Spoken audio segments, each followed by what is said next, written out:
ভারতে পালানোর সময় সাবেক বিচারপতি মানিক আটক, আজ তোলা হবে আদালতে। এখনও যোগাযোগ বিচ্ছিন্ন বন্যা কবলিত অনেক এলাকা, ত্রাণ তৎপরতায় বৈষম্য বিরোধী ছাত্র আন্দোলন।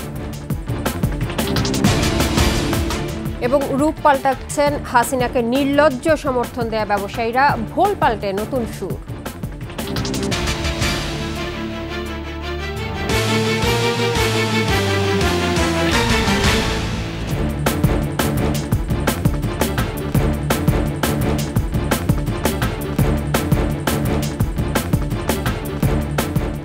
শুনছিলেন ফিট সিকিউরিটি ইসলামী ব্যাংক পিএলসি সংবাদ শিরোনাম। আমন্ত্রণ সকালের 21 সংবাদে আপনাদের সঙ্গে থাকছে ইসরাত জাহান। দর্শক, 21 টেলিভিশনের সংবাদ একই সাথে সরাসরি দেখতে পাবেন আমাদের ফেসবুক পেজ www.facebook.com/2124 অনলাইনে। এছাড়াও সাবস্ক্রাইব করতে পারেন www.youtube.com/21 চ্যানেলে।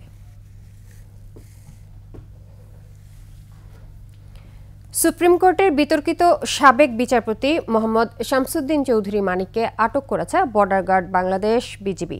শুক্রবার রাত 10:30টার দিকে সিলেটের সীমান্তবর্তী দনা এলাকা থেকে তাকে আটক করা হয়। আজ তাকে আদালতে তোলা হবে। সিলেট বিভাগীয় প্রতিনিধি ওয়েস খসরুর সহায়তায় ডেস্ক রিপোর্ট।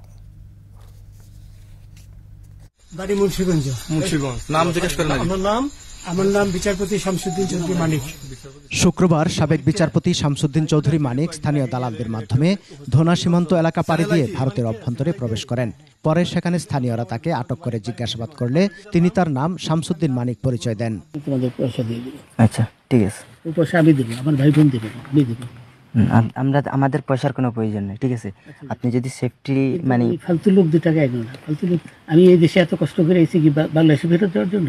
স্থানীয় ইউপি সদস্য জানান, ধনা পাতিছড়া গ্রামের সাদ্দামের সহায়তায় অবৈধভাবে শুক্রবার বিকেলে ভারতে পালিয়ে যাওয়ার চেষ্টা করছিলেন শামসুদ্দিন মানিক। পরে বিজিবি সদস্যরা তাকে আটক করে হেফাজতে নিয়ে যান। বিজিবি সদস্যদের হাতে আটকের পর শামসুদ্দিন মানিকের বেশ কিছু ভিডিও সামাজিক যোগাযোগ মাধ্যমে ছড়িয়ে পড়ে। আমি 15,000 টাকা ওদের বলছিলাম, ওইটা আমি দিছি, কিন্তু পরে এই 2 ছেলে আমার মাইরা ধইরা 60-70 লাখ। আচ্ছা, 60-70 লাখ। আচ্ছা, নিয়ে গেছে। এদিকে বিএনপির প্রতিষ্ঠাতা ও সাবেক রাষ্ট্রপতি জিয়াউর রহমান সম্পর্কে আপত্তিকর মন্তব্য করায় মানিকের বিরুদ্ধে গত 19 আগস্ট নোয়াখালীর আদালতে মামলা হয়। মামলা সূত্রে জানা যায়, জিয়াউর রহমান সম্পর্কে তিনি বলেন, জিয়াউর রহমান মুক্তিযোদ্ধা ছিলেন না। এই ধরনের রাবিশ কথা বলবেন না আমার সাথে। বৈষম্য বিরোধী ছাত্র জনতা আন্দোলনের সময় একটি চ্যানেলের টক শোতে অধ্যত্ত ও কুরুচিপূর্ণ বক্তব্য ও আচরণ করেন শামসুদ্দিন মানিক।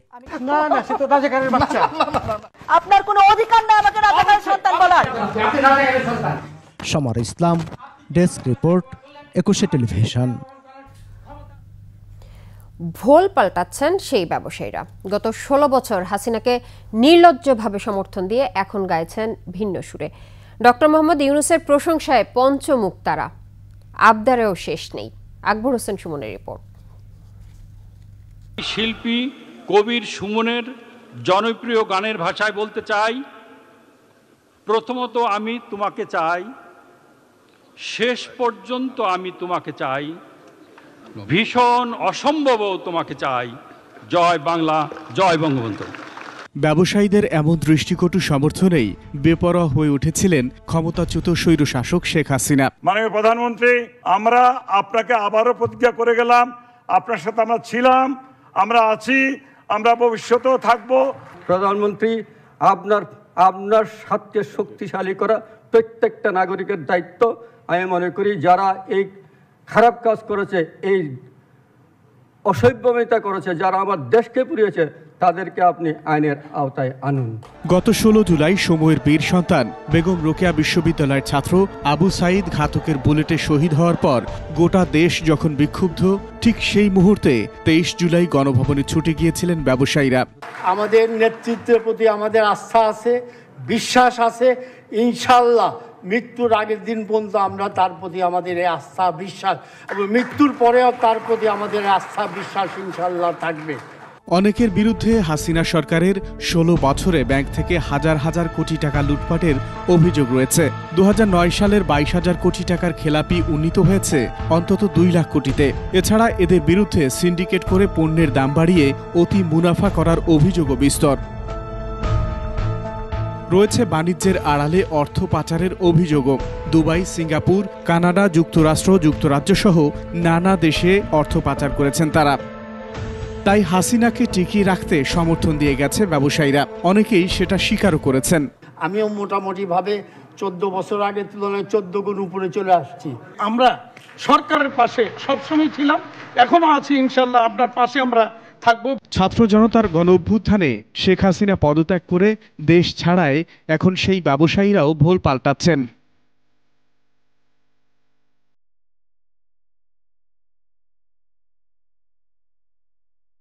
আমি যদি বিপদে পড়ি, police is not available, with hmm I will contact, এই ব্যাপারগুলো তার কাছে তুলে ধরা হয়েছে।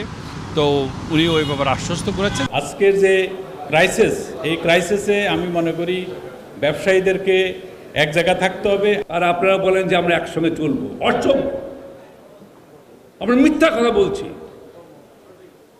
একদম মিথ্যা কথা বলছি। এখনো আমাদের দলীয় পরিচয় থেকে আমরা বের হতে পারি। এখনো কে জামাত, কে আওয়ামী লীগ, কে বিএনপি, আর এখন বলছেন যে এই সরকার স্বল্পকালীন সরকার খুব ভালো। বিশ্লেষকরা বলছেন জার্সি বদল করে হাসিনার অলিগাররা যেন পুরনো খেলায় মেতে উঠতে না পারেন, সে বিষয়ে অন্তর্বর্তী সরকারকে সজাগ থাকতে হবে। আকবর হোসেন সুমন, 21 টেলিভিশন, ঢাকা। বন্যায় ফেনীসহ 12 জেলার অনেক এলাকা এখনও যোগাযোগ বিচ্ছিন্ন রয়েছে। কয়েকটি জেলায় পানি কমলেও বন্যা পরিস্থিতি এখনও উন্নতি হয়নি। ফেনী জেলার শহরের সঙ্গে 6 উপজেলার যোগাযোগ বিচ্ছিন্ন হয়ে পড়েছে, নেই বিদ্যুৎ ও মোবাইল নেটওয়ার্ক। কুমিল্লার গোমতীর বাঁধ ভেঙে বুড়িচং উপজেলার অন্তত 35টি গ্রাম প্লাবিত হয়েছে। অন্যদিকে রাঙ্গামাটি জেলায় পানি কমতে শুরু করেছে। বন্যায় 3 দিনে এখন পর্যন্ত 13 জনের মৃত্যুর খবর পাওয়া গেছে। ঢাকার সাথে বন্ধ রয়েছে সিলেট ও চট্টগ্রামের রেল যোগাযোগ। বন্যার্তদের সহায়তায় 5 জেলায় সেনা মোতায়েন করা হয়েছে।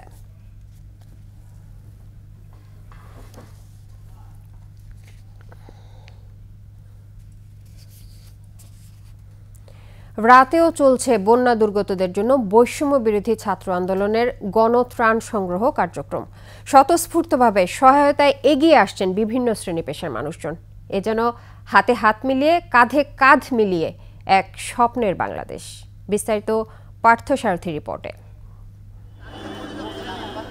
ঢাকা বিশ্ববিদ্যালয়ের টিএসসিতে মধ্যরাতেও চলছে বৈষম্য বিরোধী ছাত্র আন্দোলনের গণত্রাণ সংগ্রহের কার্যক্রম।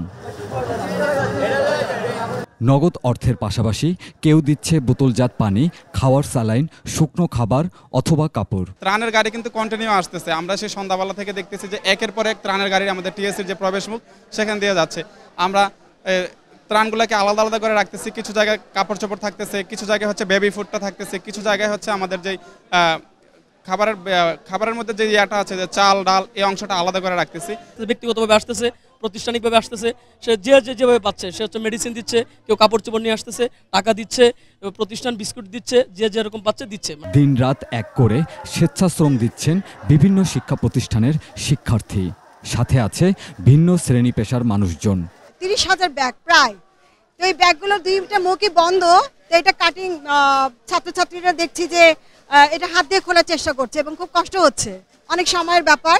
তখন আমি ভাবলাম যে আমার বাসায় একটা কাটিং মেশিন আছে, সেটা আমি গিয়ে নিয়ে আসি। এটা বেসিক্যালি মনের ইচ্ছা থেকে আসা, এবং এখানে যারা যারা আসছে সবাই মনের থেকে আসছে, কারো কোনো ধরনের এজেন্ডা নেই। শিক্ষার্থীরা বলছেন এই উদ্যোগ তাদের জাতীয় ঐক্যের প্রতীক। এটা সারা রাত ধরে চলতে থাকবে, যতক্ষণ আছে ততক্ষণ পর্যন্ত চলতে থাকবে। পার্থসারথী, 21 টেলিভিশন, ঢাকা। সমাজতন্ত্র প্রতিষ্ঠার রাজনীতি করলেও শেষ পর্যন্ত নীতি ধরে রাখতে পারেনি ওয়ার্কার্স পার্টির সভাপতি রাশেদ খান মেনন। 3 দফায় মতিঝিল ও রমনা এলাকার সংসদ সদস্য ছিলেন তিনি। এ সময় ক্লাব পাড়া নিয়ন্ত্রণ ও স্কুল কলেজের ভর্তি বাণিজ্য নিয়ে অভিযোগ ওঠে মেননের বিরুদ্ধে।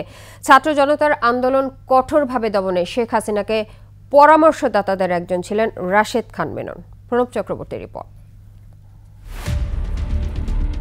গত 29 জুলাই তৎকালীন প্রধানমন্ত্রী শেখ হাসিনা তার সরকারি বাসভবন গণভবনে 14 দলের শীর্ষ নেতাদের সাথে বৈঠক করেন। ওই বৈঠকে ওয়ার্কার্স পার্টির সভাপতি রাশেদ খান মেনন, জাসদ সভাপতি হাসানুল হক ইনু, সাম্যবাদী দলের সাধারণ সম্পাদক দিলীপ বড়ুয়া সহ উপস্থিত ছিলেন অন্য আরও অনেকে। বাংলাদেশের যে ঘটনাগুলি ঘটছে আসলে এটা তো রাজনীতি কিছু না, এটা সম্পূর্ণ জঙ্গিবাদী কাজ। বৈঠকে রাশেদ খান মেনন ও হাসানুল হক ইনুর আহ্বান ছিল ছাত্র জনতার আন্দোলন দমনে আরও কঠোর হওয়ার। দেশব্যাপী কারফিউ জারির পরামর্শও ছিল তাদেরই। তবে আন্দোলন দমন করতে পারেনি শেখ হাসিনা সরকার।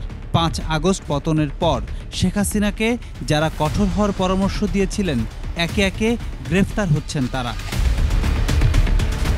এরই ধারাবাহিকতায় বৃহস্পতিবার বিকেলে রাজধানীর বনানী এলাকা থেকে হত্যা মামলায় গ্রেফতার হন ওয়ার্কার্স পার্টির সভাপতি রাশেদ খান মেনন। নবম, দশম ও একাদশ জাতীয় সংসদ নির্বাচনে ঢাকা 8 আসনের সংসদ সদস্য ছিলেন রাশেদ খান মেনন।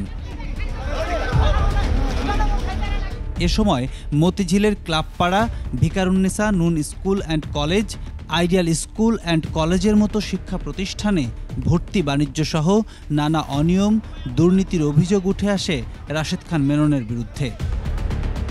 সিনোকিং হিসেবে খ্যাত যুবলীগ নেতা ইসমাইল হোসেন সম্রাট ও খালেদ মাহমুদ ভূঁইয়া ছিলেন রাশেদ খান মেননের ডান হাত। সম্রাট ও খালেদ দুজনই ছাত্র জনতার আন্দোলন দমনে ছিলেন মারমুখী ভূমিকায়। সমাজতন্ত্র প্রতিষ্ঠার নামে রাজনীতি করা রাশেদ খান মেনন শেষ পর্যন্ত বিচ্যুত হয়েছিলেন বলেই জানাচ্ছেন তার এক সময়ের সহযোদ্ধারা। উনি 14 দলীয় জোটের থেকে নির্বাচিত এমপি ছিলেন এবং মন্ত্রিসভার সদস্য ছিলেন। শাসক দলের শরিক দলের নেতা হিসাবে রাশেদ খান মেননরা যে বিবেচনা করছে আমরা সেটাকে ভুল কৌশল হিসাবে মনে করি, এটাকে অপকৌশল হিসাবে আমরা মনে করি। তাদের আসলে রাজনৈতিক স্খলন ঘটেছে, তাদের নানা ধরনের আপোষকামিতা, নানা ধরনের আমরা দেখেছি যে ক্ষমতার ভাগ বাটোয়ারার দিকে তাদের অনেকেরই আমরা মনোযোগ দেখেছি। এটা শুরু হয়েছে অনেক আগে থেকে।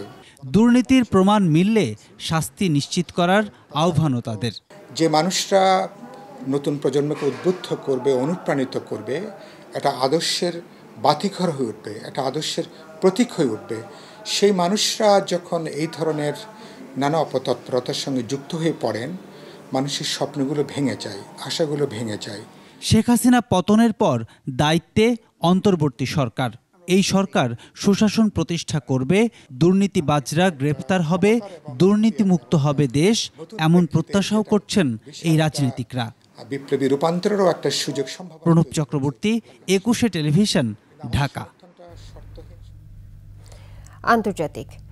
ভারতের ত্রিপুরা রাজ্যে বন্যা পরিস্থিতির আরও অবনতি হয়েছে। নিহতের সংখ্যা বেড়ে 24 জনে পৌঁছেছে, নিখোঁজ বেশ কয়েকজন। টানা 5 দিনের ভারী বৃষ্টিপাতে বিপর্যস্ত ত্রিপুরার বন্যা পরিস্থিতি ভয়াবহ অবস্থায় পৌঁছেছে। জেলার দেবীপুরের অশ্বিনী ত্রিপুরা পাড়া এলাকায় ভূমিধসে অন্তত 10 জন নিহত হন। বন্যায় ক্ষতিগ্রস্ত হয়েছেন রাজ্যের বিভিন্ন এলাকার অন্তত 17 লাখ মানুষ। বিভিন্ন ত্রাণ শিবিরে আশ্রয় নিয়েছেন প্রায় 65,400 জন।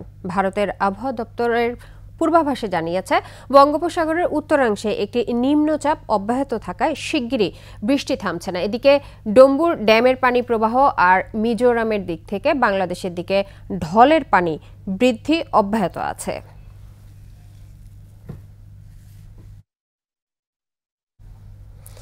এর সাথে শেষ করছি সকালের 21 সংবাদ। তবে যাবার আগে ফার্স্ট সিকিউরিটি ইসলামী ব্যাংক পিএলসি সংবাদ শিরোনামগুলো আরও একবার। ভারতে পালানোর পথে সাবেক বিচারপতি মানিক আটক, আজ তোলা হবে আদালতে। এখনও যোগাযোগ বিচ্ছিন্ন বন্যা কবলিত অনেক এলাকা, ত্রাণ তৎপরতায় বৈষম্য বিরোধী ছাত্র আন্দোলন। এবং রূপ পাল্টাচ্ছেন হাসিনাকে নির্লজ্জ সমর্থন দেয়া ব্যবসায়ীরা, ভোল পাল্টে নতুন সুর।